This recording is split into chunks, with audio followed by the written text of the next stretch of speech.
অবশ্যই কম্পারেটিভলি আজকে যেই অ্যাসেম্বলি সেগমেন্টগুলিতে ভোট হয়েছে অনেকটাই ভালো হয়েছে।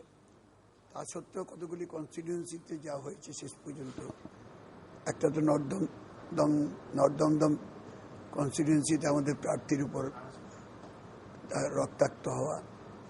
তারপরে যেটা হলো সেটা হচ্ছে রাজারহাট গোপালপুরে, সেখানে আমরা দেখলাম রাজ্যসভার এমপি দোলা সেন তিনি ঘুরে বেড়াচ্ছেন।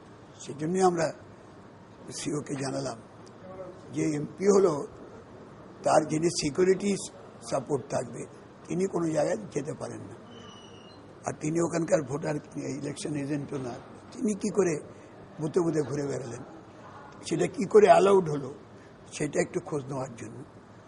আর প্রার্থী যা করেছিলেন সিআরপিএফ এর সাথে সেটা দেখছেন বলে যেন আমরা পরে কন্ট্রোল করেছি।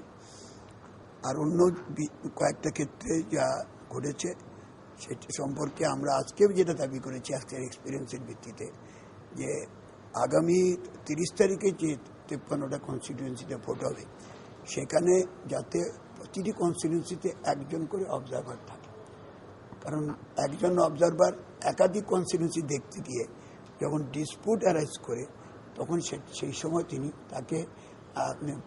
তিনি অ্যাভেলেবল হন না।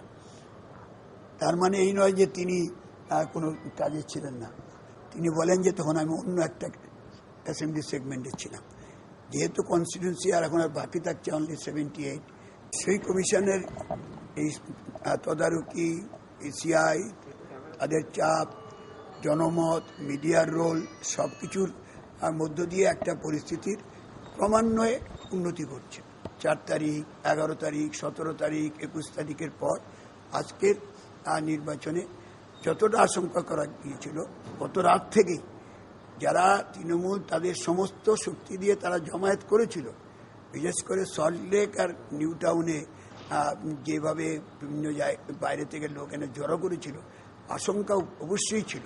কিন্তু গত রাত থেকেই ইলেকশন কমিশনের পক্ষ থেকে তাদের যা যা মেকানিজম আছে তার মধ্য দিয়ে ওইসবকে চেঞ্জ করার ফলে অনেক জায়গায় যা গণ্ডগোল আশঙ্কা করা গেছিল তা হয়নি। সবচেয়ে যেটা ধন্যবাদ প্রাপ্য যে অক্টোবরে যেই বিধাননগরে নির্বাচনে ভোট লুট হয়েছিল, ভোট দিতে পারিনি, সেই বিধাননগর আজকে ছিল অবাধ এবং সুষ্ঠু নির্বাচনের টিকিট।